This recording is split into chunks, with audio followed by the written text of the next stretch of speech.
Si ya te acostaste, no te levantes. Esta creencia ha ganado popularidad en los últimos años, y no es casualidad.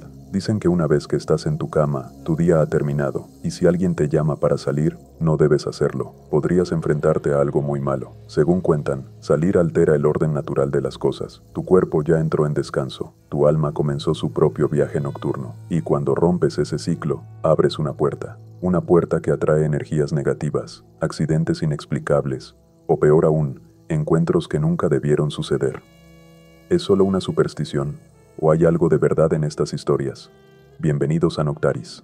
Soy el orador nocturno, y esta noche te compartiré 4 relatos que me han enviado personas reales, personas que ignoraron esta advertencia, personas que pensaron que nada malo podría pasarles por salir solo un rato. Lo que escucharás no son leyendas inventadas, son testimonios de quienes vivieron para contarlo, y de quienes perdieron algo en el camino. Algunos perdieron amigos, otros perdieron partes de sí mismos, y algunos simplemente nunca volvieron a sentirse seguros en la noche. Te pido que escuches con atención, porque quizás, después de esta noche, cuando tu celular suene a medianoche y alguien te invite a salir, recordarás estas palabras, recordarás que hay límites que no deben cruzarse, fronteras invisibles entre el día y la noche, entre lo seguro y lo desconocido. Nuestros abuelos lo sabían, ellos entendían que la noche tiene sus propias reglas, que después de acostarte, tu energía vital necesita descansar sin interrupciones, y que salir en ese estado es como caminar entre dos mundos, vulnerable, expuesto. La primera historia nos llega desde Monterrey, Nuevo León, y viene de alguien que aprendió de la peor manera que hay decisiones, que no tienen vuelta atrás. Comencemos. Mis amigos del trabajo siempre se ríen de mí, piensan que soy demasiado supersticioso, no entienden por qué, si ya estoy acostado, me niego a salir, incluso si me llaman insistentemente. Lo que no saben es que viví algo que nunca olvidaré. Soy Juan Morales, tengo 32 años y soy de Monterrey, Nuevo León. Hace algunos años trabajaba en una ferretería ubicada en la avenida Colón, en pleno corazón de la ciudad. Mi horario era de lunes a sábado, de 7 de la mañana a 8 de la noche. Los domingos descansaba, pero prefería quedarme en casa. No soy de fiestas ni de reuniones, nunca lo he sido. Mis compañeros eran todo lo contrario. Cada sábado, apenas cerrábamos la ferretería, se iban de parranda, bares, antros, cantinas, donde fuera, y siempre me invitaban, pero yo rechazaba sus propuestas. Prefería mi cama, una película y la tranquilidad de mi cuarto, hasta que una noche cometí un error. Ese sábado no fui a trabajar. Llamé diciendo que estaba enfermo. Era mentira. Simplemente tenía flojera. Quería descansar, dormir hasta tarde, no lidiar con clientes ni con cajas pesadas.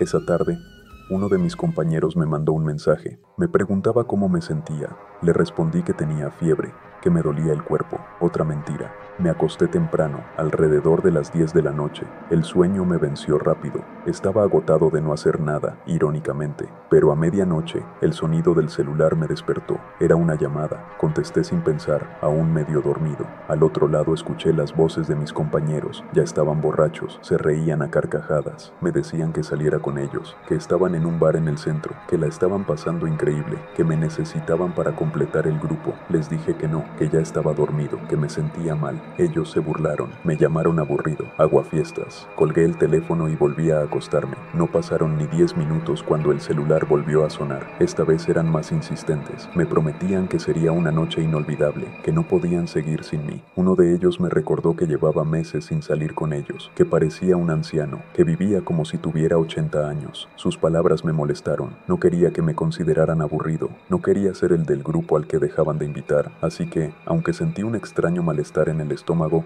acepté. Les pedí que pasaran por mí. No quería manejar. Algo en mi interior me decía que era mala idea. A los 15 minutos ya estaban afuera de mi casa, tocando el claxon sin parar. Bajé deprisa. Me puse lo primero que encontré, y al acercarme a la puerta principal, sentí un escalofrío que me recorrió la espalda. Fue como si algo invisible me jalara hacia atrás, como si una voz silenciosa me gritara que no saliera, pero ignoré ese presentimiento. Abrí la puerta y subí al auto. Había 3 compañeros más, todos bastante tomados. El conductor tenía los ojos rojos y conducía demasiado rápido. Les pedí que manejara con cuidado, pero solo se rieron. Aceleraron por las calles de Monterrey como si estuvieran en una carrera. Me dijeron que íbamos rumbo a Santiago, un poblado cercano, conocido por sus bares y restaurantes junto a la carretera. Pensé que sería un lugar tranquilo, que solo cenarían tacos y beberían un rato antes de volver. Al llegar a una curva conocida, tomaron un desvío. una carretera secundaria que llevaba hacia una zona más rural, más oscura, más solitaria. Les pregunté a dónde íbamos realmente, pero no me respondieron. Solo seguían riendo y bebiendo. Después de unos 20 minutos, llegamos a un pequeño puesto de tacos. Era de esos lugares improvisados, unas cuantas mesas de plástico, una parrilla humeante y un refrigerador viejo lleno de cervezas. No había casi nadie, solo nosotros y el taquero. Mientras comíamos y bebíamos, un hombre mayor llegó en una camioneta negra. Vestía botas vaqueras, sombrero de piel y cinturón con hebilla grande. Se bajó despacio y se acercó al puesto. Pidió tacos para llevar. Uno de mis compañeros, en su estado de ebriedad, comenzó a burlarse de él. Le gritó comentarios groseros sobre su sombrero, sobre su camioneta, sobre su forma de caminar. El hombre no respondió, pero su mirada era fría, intimidante, como si estuviera grabando cada palabra en su memoria. Cuando el hombre recibió su orden, caminó de regreso a su camioneta sin decir nada. Subió, encendió el motor y se quedó ahí, estacionado, mirándonos. Mi compañero, envalentonado por el alcohol, tomó una botella vacía de cerveza, la levantó sobre su cabeza y la arrojó con fuerza contra el parabrisas de la camioneta. El vidrio se estrelló con un sonido seco. Todos nos quedamos en silencio. El hombre no salió de la camioneta, solo encendió las luces, y ahí nos quedamos, congelados, esperando su reacción. Pero no hizo nada. Mi compañero soltó una carcajada nerviosa. Nos metimos al auto rápidamente y arrancamos a toda velocidad. Pensé que todo había terminado, que el hombre solo estaba asustado, pero no pasó mucho tiempo antes de que las luces de la camioneta aparecieran detrás de nosotros. Nos seguía, y no solo nos seguía, nos alcanzaba. El conductor aceleró. La carretera era estrecha, llena de curvas cerradas. En varias ocasiones estuvimos a punto de salirnos del camino. Yo me aferraba al asiento, rogando que todo terminara. Los demás gritaban, algunos reían nerviosamente, otros ya no decían nada. La camioneta nos seguía de cerca, pegada a nosotros. Sus luces altas nos cegaban desde el espejo retrovisor. El conductor intentó perderlo tomando un camino más angosto, pero la camioneta no se detenía. Era como si supiera exactamente hacia dónde íbamos. Finalmente, en una recta larga, la camioneta nos alcanzó. Se puso a nuestro lado y luego, con un movimiento brusco, nos cerró el paso. Nuestro conductor frenó de golpe. El auto derrapó y nos detuvimos en medio de la carretera. De la camioneta bajaron 3 hombres, todos con pasamontañas negros, todos con armas largas. Se acercaron rápidamente y nos sacaron del auto a la fuerza. Nos hicieron arrodillarnos en la orilla de la carretera. El suelo estaba húmedo, frío, sentía las piedras clavándose en mis rodillas. Uno de ellos, con voz firme y grave, preguntó quién había roto el parabrisas. Nadie respondió. El silencio era ensordecedor. Solo se escuchaba nuestra respiración agitada. Entonces comenzaron a golpearnos con las culatas de sus armas. Golpes secos en la espalda, en las costillas, en la cabeza. Mi compañero, el responsable, finalmente confesó entre lágrimas. Gritaba que lo sentía, que estaba borracho, que no lo volvería a hacer. Los hombres lo tomaron de los brazos, lo levantaron y lo arrastraron hacia la camioneta. Nosotros nos quedamos ahí, arrodillados, temblando, sin atrevernos a movernos. Escuchamos cómo abrían la puerta de la camioneta, cómo lo metían dentro, y luego el motor encendió, las luces se apagaron y se fueron. Nos quedamos solos en medio de la carretera, sin saber qué hacer, sin entender qué había pasado. Como pudimos, caminamos durante casi 1 hora hasta llegar a un pequeño rancho. Golpeamos la puerta desesperados. Un señor mayor nos abrió. Nos prestó su teléfono para llamar a la policía. Esa misma noche presentamos una denuncia. Dimos todos los detalles. Describimos la camioneta, a los hombres, el lugar exacto donde todo ocurrió. Pero hasta el día de hoy no hemos sabido nada de mi compañero. Han pasado años, y cada vez que mi celular suena a medianoche, siento ese mismo escalofrío, esa misma sensación de que algo está mal. Desde esa noche, no importa cuánto me insistan. Si ya estoy acostado, jamás vuelvo a salir. Siempre recuerdo esa fría carretera, los rostros encapuchados y la angustia de no saber qué pasó con él. Es una experiencia que nunca podré olvidar. Hay cosas que no deben romperse, y una de ellas es el descanso nocturno. Eso decía mi abuelo cada vez que hablábamos sobre sus creencias. Solía repetir que después de acostarte, el cuerpo y el alma necesitan permanecer en calma, porque si interrumpes ese ciclo, podrías invitar a algo más a cruzar contigo al otro lado de la noche. Yo, siendo joven y terco, siempre pensaba que eran supersticiones de alguien que había vivido demasiado en el campo, que el mundo moderno no funcionaba así, que esas historias eran solo cuentos para asustar niños. Pero una noche, lo entendí todo. Me llamo Rodrigo Vargas, tengo 29 años y soy de Guanajuato. Hace unos años trabajaba en un taller mecánico cerca del centro de la ciudad. Mi vida era sencilla, trabajar de sol a sol, regresar a casa cubierto de grasa, cenar algo rápido y dormir temprano para repetir todo al día siguiente. No era fanático de salir de noche, pero mis amigos, ellos tenían una obsesión: las carreras nocturnas en una carretera que serpentea por las montañas. Decían que era la adrenalina perfecta, curvas cerradas, neblina espesa y la sensación de estar completamente solos en el mundo. Aquella noche, después de un día agotador, llegué a casa como siempre, me bañé, comí algo ligero y me acosté temprano. Apenas estaba cerrando los ojos cuando mi celular comenzó a vibrar. Era Manuel, mi amigo de toda la vida. Rodrigo, nos vamos a la sierra. Es nuestra última carrera antes de que David venda su auto. No puedes faltar. Me excusé diciendo que estaba cansado, que necesitaba dormir, que mañana tenía trabajo desde temprano. Pero Manuel no aceptó un no por respuesta. Me dijo que era la última vez, que después de esto ya no habría más salidas, que me necesitaban. Colgué y traté de dormir, pero pocos minutos después, el celular sonó nuevamente. Esta vez era David. Me decía que todos estaban esperando por mí, que no podían irse sin el chico de la suerte. Así me llamaban, porque cada vez que yo iba, nunca pasaba nada malo. Suspiré profundamente. Algo en mi interior me decía que no debía ir. Era como si mi abuelo estuviera parado junto a mi cama, mirándome con desaprobación, pero cedí. Me vestí rápidamente, agarré las llaves de mi auto y salí. Cuando llegué al punto de encuentro, me recibieron con risas y bromas. Sabía que no nos fallarías, Vargas. Eres el único sensato entre nosotros, decía Manuel mientras encendía el motor de su auto. Subí al asiento del copiloto y partimos hacia la sierra. La carretera estaba casi desierta. Solo la luz de la luna iluminaba el camino. A medida que subíamos, la temperatura bajaba y la neblina comenzaba a envolvernos como un manto gris. Manuel conducía con confianza. Conocía cada curva, cada desnivel, cada tramo peligroso. Conforme avanzábamos, algo extraño comenzó a suceder. La neblina se hacía más densa, tan espesa que apenas podíamos ver unos metros adelante. Manuel redujo la velocidad, pero seguía avanzando. Decía que era parte de la experiencia, que la neblina hacía todo más emocionante. A unos 20 minutos de haber salido, en una curva cerrada, Manuel frenó de golpe. El auto derrapó ligeramente antes de detenerse por completo. ¿Viste eso?, preguntó con la voz temblorosa. Miré hacia adelante, pero no vi nada. Solo neblina, solo oscuridad. ¿Ver qué?, le pregunté. Había algo ahí, en medio del camino, una figura, alta, inmóvil. Seguro fue un animal, dije tratando de calmarlo. Pero en el fondo, yo también sentí algo, un escalofrío que me recorrió la espalda, una sensación de que algo nos observaba desde la oscuridad. Seguimos avanzando, pero el ambiente se sentía pesado, como si el aire mismo se hubiera vuelto más denso. Manuel ya no hablaba, solo se concentraba en el camino. Y yo no podía dejar de mirar hacia los árboles que bordeaban la carretera. De repente, a lo lejos, vimos una luz parpadeante en medio del camino.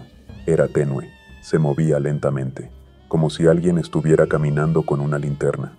Nos acercamos despacio, pero al llegar al lugar, no había nadie, solo un silencio perturbador y la densa neblina que nos rodeaba por completo.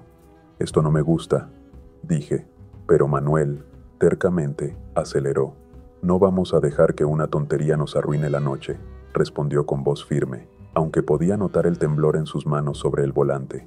A los pocos kilómetros, en una recta que parecía interminable, el motor del auto comenzó a fallar. Manuel pisó el acelerador, pero el auto perdía potencia. Se detuvo por completo en medio de la carretera. Manuel bajó para revisar el motor. Yo me quedé dentro, observando cómo él levantaba el cofre y revisaba con su celular como linterna. Fue entonces cuando lo vi. A unos metros de nosotros, entre los árboles, estaba una figura, alta, oscura. No podía distinguir su rostro, pero sentí su mirada, fija, penetrante, como si estuviera estudiándome. Manuel, vámonos de aquí, grité, pero antes de que él pudiera responder, las luces del auto parpadearon y se apagaron por completo. Todo quedó en una oscuridad casi total. Solo se escuchaban nuestros propios corazones latiendo con fuerza, nuestras respiraciones agitadas y algo más, pasos lentos, pesados, acercándose. De repente, un sonido ensordecedor llenó el aire, el chirrido de neumáticos, un fuerte impacto. Miré hacia adelante y vi otro auto, el de David. Había chocado contra un árbol al costado de la carretera. Corrimos hacia él.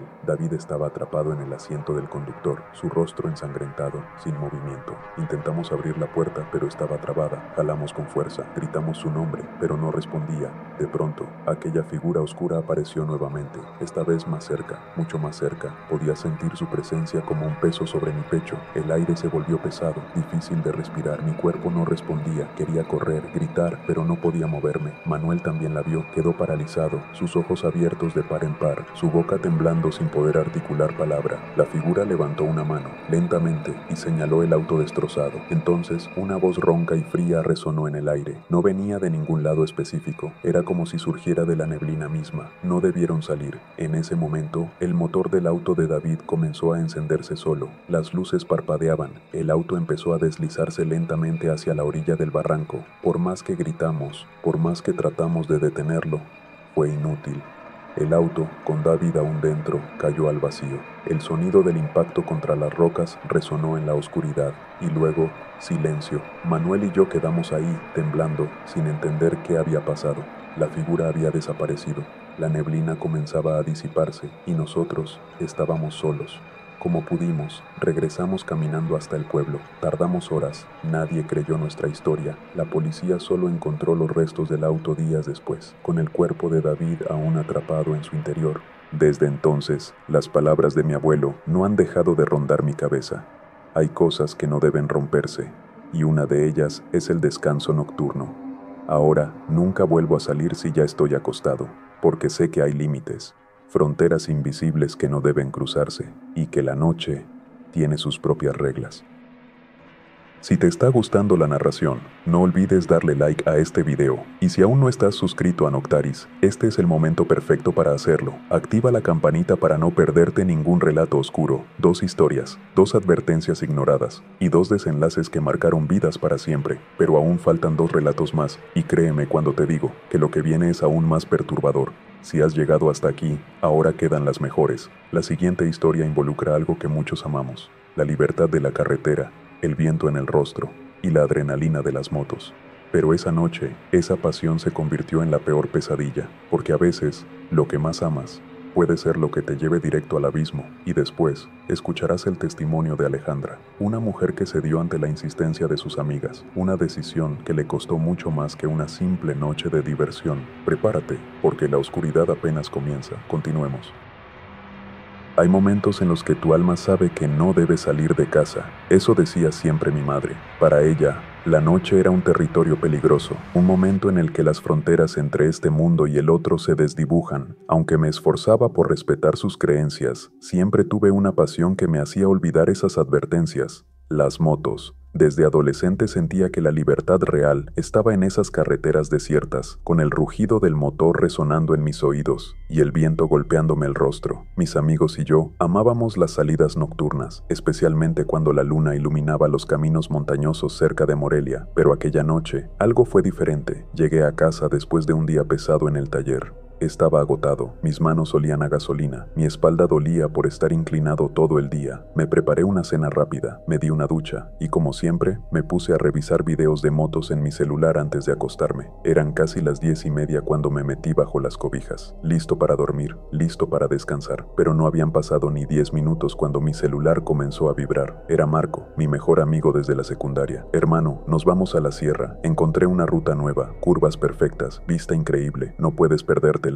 Le dije que no, que estaba cansado, que prefería descansar, pero Marco insistió: no seas cobarde, Rivera. La noche es joven y las curvas de esa carretera están hechas para nosotros. Colgué, pero el mal presentimiento comenzó a instalarse en mi pecho. Era como un peso, una piedra fría justo en el centro de mi estómago. Intenté ignorarlo, cerré los ojos, traté de dormir, pero pocos minutos después, Diego también me llamó. No nos puedes dejar colgados, es la ruta perfecta, y además, la luna está increíble, no lo pienses tanto. La idea me tentaba, pero recordé las palabras de mi madre. Aunque no era una persona supersticiosa, algo en el tono de su voz cuando hablaba de esas advertencias me había marcado, pero al final cedí. Me cambié rápidamente. Bajé hasta el garaje, encendí la moto, y el eco del motor resonó en las calles desiertas. Me sentí vivo, emocionado, listo para la adrenalina. Nos reunimos en la gasolinera de siempre, Marco, Diego y otros 3 amigos más, todos con sus motos, todos listos para la ruta, y de ahí partimos hacia la sierra. La carretera estaba oscura, cubierta por una ligera neblina que parecía intensificarse con cada curva que tomábamos. El sonido de nuestros motores rompía el silencio de la noche, y por un momento, todo parecía perfecto, hasta que a mitad del camino noté algo extraño. Una figura alta y delgada se dibujaba a lo lejos, parada al borde del camino, inmóvil como una estatua. Grité para llamar la atención de mis amigos, pero el viento se llevó mi voz, y ellos siguieron avanzando sin notar nada. Aceleré para alcanzarlos, y cuando pasé por el punto donde estaba la figura, ya no había nadie, solo la carretera vacía, y la neblina que seguía espesándose. Mi respiración se aceleró, pero intenté calmarme, pensando que era solo mi imaginación, que el cansancio me estaba jugando una mala pasada. Seguí adelante, tratando de mantener el ritmo del grupo, pero la neblina se hacía más densa y el frío comenzaba a calar en mis huesos. En cada curva, aquella figura reaparecía, siempre inmóvil, siempre en el mismo lugar, como si nos estuviera esperando. Mis manos temblaban mientras apretaba el manubrio. Quería detenerme, dar la vuelta, regresar a casa, pero el miedo a lo que dirían mis amigos me mantuvo en movimiento. No quería ser el cobarde del grupo, el que siempre se rajaba.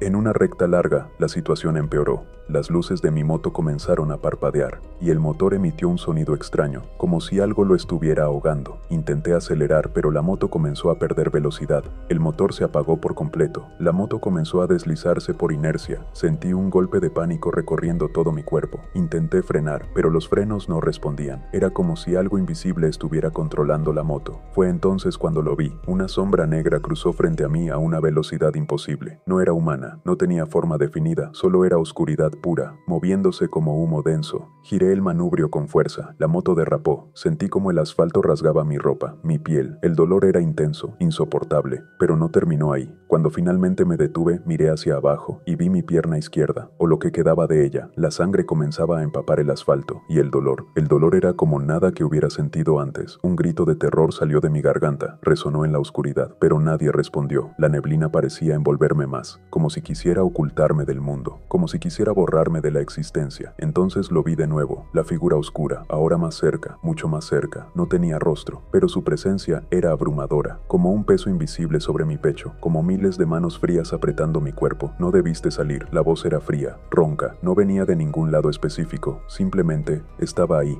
resonando en mi cabeza, en mis huesos, en mi alma. El aire se volvió pesado, difícil de respirar, y el frío me envolvió hasta que perdí la conciencia. Desperté en el hospital, rodeado de mi familia. Mi madre lloraba junto a mi cama, aferrándose a mi mano como si temiera que me fuera a desvanecer. Me dijeron que un auto había pasado por la carretera y me encontró tirado, cubierto de sangre, con mi pierna destrozada. Los doctores hicieron todo lo posible, pero no pudieron salvarla. Tuvieron que amputar desde la rodilla. Pero lo peor fue lo que vino después. Cuando la policía buscó en la sierra, no encontraron ni rastro de mis amigos, ni de sus motos, ni señales de que hubieran estado ahí. Era como si nunca hubieran existido, como si esa noche yo hubiera estado completamente solo. Desde entonces, he vivido con la ausencia de mi pierna y con el peso de aquel consejo que nunca debí ignorar. Mi madre nunca me dijo te lo dije, pero su mirada lo decía todo. Ahora, cuando escucho el rugido de una moto en la noche, cierro los ojos y recuerdo aquella figura oscura, aquella voz fría y aquellas palabras que se grabaron en mi alma. No debiste salir, y sé que tenía razón. Nunca salgas cuando ya estás acostada. Este consejo me lo dio mi abuela. Lo repetía cada vez que me quedaba en su casa. Decía que después de acostarte, tu día ha terminado. Y si decides salir, algo malo puede ocurrirte. Tu energía está vulnerable, tu protección se debilita y abres puertas que deberían permanecer cerradas. Yo solía reírme de sus creencias, pensando que eran solo supersticiones de los mayores, historias para asustar niños, pero después de lo que viví, nunca más volví a ignorar sus palabras. Mi nombre es Alejandra, Tengo 26 años y soy de Querétaro. Hace un par de años trabajaba en una pastelería en el centro de la ciudad. Mi turno era de 8 de la mañana a 6 de la tarde y por las noches solía quedarme en casa, viendo series, leyendo, descansando. No me gustaban las fiestas ni salir de noche, pero tenía un grupo de amigas que siempre trataban de convencerme. Decían que era muy aburrida, que necesitaba vivir más, que la juventud no dura para siempre. Una noche, después de un día agotador en el trabajo, llegué a casa, cené algo ligero, me di un baño largo y relajante, y me acosté a eso de las 10. Estaba completamente relajada, lista para dormir, cuando mi celular comenzó a sonar. Era Paula, una de mis mejores amigas desde la secundaria. Me llamaba para invitarme a una reunión. Le dije que estaba cansada, que ya estaba acostada, que prefería descansar, pero insistió. Me recordó que sería la última reunión antes de que Fernanda, otra de nuestras amigas, se mudara a otra ciudad, que no podíamos despedirla sin estar todas juntas, que me necesitaban. Colgué con la intención de ignorarlas, pero a los pocos minutos Paula volvió a llamar. Esta vez me dijo que todas estaban preguntando por mí, que sería una noche especial, que solo unas horas, que me pasarían a recoger. Dudé por un momento, pero entonces recordé el consejo de mi abuela, su voz resonando en mi cabeza, firme. Clara, no puedo, ya estoy en pijama, le respondí tratando de sonar convincente. Finalmente, Paula se dio por vencida y me dejó en paz. Apagué el celular, me acomodé entre las cobijas y traté de dormir, pero cerca de la medianoche, me desperté por el sonido de golpes en la ventana. Me levanté asustada. Miré por las cortinas, pero no vi a nadie. Entonces escuché que alguien tocaba la puerta, con insistencia, una y otra vez. Era Paula y otra amiga, Carla. Habían venido a buscarme directamente a mi casa. Ale, por favor, ven solo, será un rato. Te lo prometo, me rogó Paula desde el otro lado de la puerta. Esta vez, no sé por qué, pero cedí. Sentí un ligero malestar en el estómago, como una advertencia, pero lo ignoré. Me vestí rápidamente y salí con ellas. Nos subimos al auto de Carla, quien ya había bebido un par de copas, pero insistió en que estaba bien para conducir, que solo había tomado un poco. Tomamos la carretera rumbo a las afueras de la ciudad, donde supuestamente estaba la reunión. Todo iba bien al principio, entre risas, música, conversaciones, pero después de unos 20 minutos de camino, nos dimos cuenta de que estábamos en una zona bastante solitaria y oscura, demasiado oscura.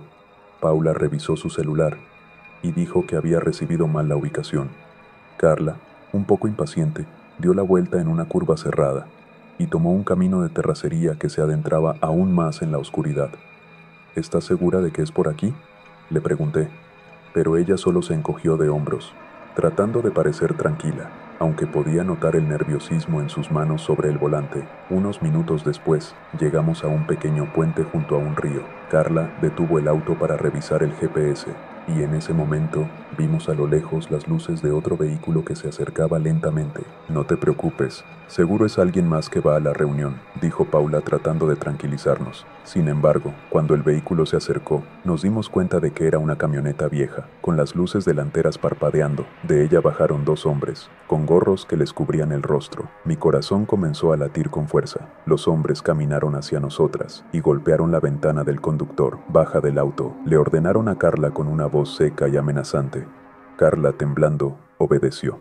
Nos hicieron salir a todas y nos pidieron que entregáramos nuestras pertenencias.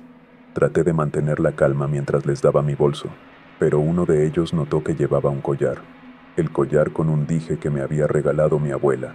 Quítatelo, me exigió. Le rogué que me lo dejara. Le expliqué que era un regalo de mi abuela, que tenía un valor sentimental, pero él solo se rió y me arrancó el collar de un tirón. Sentí las lágrimas correr por mi rostro. Nos hicieron hincar a un lado del camino. El suelo estaba frío, húmedo. Sentía las piedras clavándose en mis rodillas. Esto es lo que pasa cuando andan donde no deben, dijo uno de los hombres antes de meterse al auto. Revisaron todo, tomaron lo que querían y finalmente se fueron. Nos dejaron allí, solas, en medio de la noche, temblando, llorando, sin entender completamente lo que había pasado. Después de unos minutos de shock, Carla revisó el auto. Por suerte no le habían hecho mucho daño. Como pudimos, regresamos a la ciudad. En completo silencio, nadie hablaba, solo el sonido del motor llenaba el espacio. Esa noche, al llegar a casa, tomé el dije roto que habían dejado en el suelo y lo guardé como un recordatorio de lo que viví, de lo que pude haber perdido y de la lección que nunca debí aprender de esta manera. Desde entonces, nunca vuelvo a salir si ya estoy acostada. Las palabras de mi abuela siguen resonando en mi mente. Nunca salgas cuando ya estás acostada, y ahora entiendo por qué. Porque hay límites, fronteras invisibles y momentos en los que tu día simplemente ha terminado. Y hasta aquí las historias de hoy. 4 personas, 4 advertencias ignoradas, 4 desenlaces que marcaron sus vidas para siempre. Juan perdió a un compañero. Rodrigo vio morir a su amigo ante sus ojos.